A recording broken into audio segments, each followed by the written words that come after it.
What is up, everyone? I am the Winner, and welcome to our game room. Today we're going to take a look at the game that came in ranked 22nd in my top 123 games of all time. This one was a Kickstarter that I kind of backed without looking too much into the gameplay. I just knew that the inspiration of the game was Terra Mystica, which is a game I enjoy. I don't own it, but I enjoy it. I played it a bunch of times on Board Game Arena. But this one had a more appealing theme to me. It takes place during 19th century Scotland, and you're all just different clans trying to make it happen. And that game is Clans of Caledonia by Karma Games. This one went down about 9 spots for me, but it's only because we haven't played it in a while. This game is super solid. I like the fact that you have a player board with all these different meeples on it for like wheat and barrels for whiskey. It's all the different places that you're making, and you put them actually out on the map, and then whenever you, at the end of the turn, you'll gain whatever goods you got from everything on the board.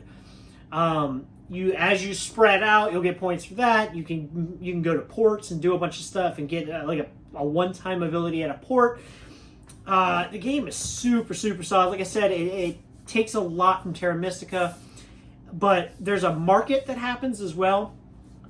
And that's really where the game gets interesting, is you can manipulate that market in such a way that it just works in your favor almost all the time, especially if you're really good at it. So in a game where you're trying to complete contracts and stuff, it's nice to be able to go, oh, you know what? I need more of that, but I don't really want to make a bakery to get the wheat and stuff. So I'm just going to forego that altogether, just buy it off the market. Because right now it's super low price, so I'm going to go ahead and buy it, and I don't have to build that. And I'm going to fulfill my contracts without having to spend the extra resources on buildings I don't want to build. So it was kind of nice to be able to have options whenever you want to do stuff. You can send people out to mine, which gain you money.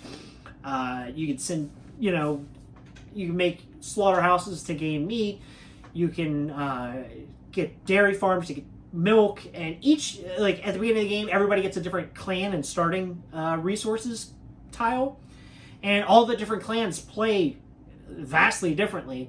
One of them is like they want to make milk, the other one wants to make whiskey. It's just great how each time you play, when you play a different clan, it makes it feel like a whole different game for you, while still keeping the core mechanisms of the game together.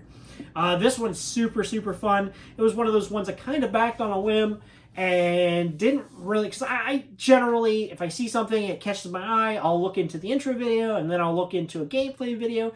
But when I backed this, I was just like, oh, okay, sure. I didn't look too much into it, but to my surprise, this game has been awesome. I know he's working on a expansion right now for it. I think it's called Industrialists or something like that. And I actually really need to get in on a gameplay, or on a playtest of that, and see how that plays too, because I am super interested in that game, or that expansion rather, for this game. Clans Caledonia, my number 22. It plays 1 to 4 players. I haven't played it solo yet, but the option's always there. It takes about 30 minutes a player, but even then, it kind of flows pretty quick, so you're never really bored. So that's really good. So, like I said, Clans Caledonia, my number 22 in my top 123 games of all time. So as always, thanks for watching. Keep playing and keep winning.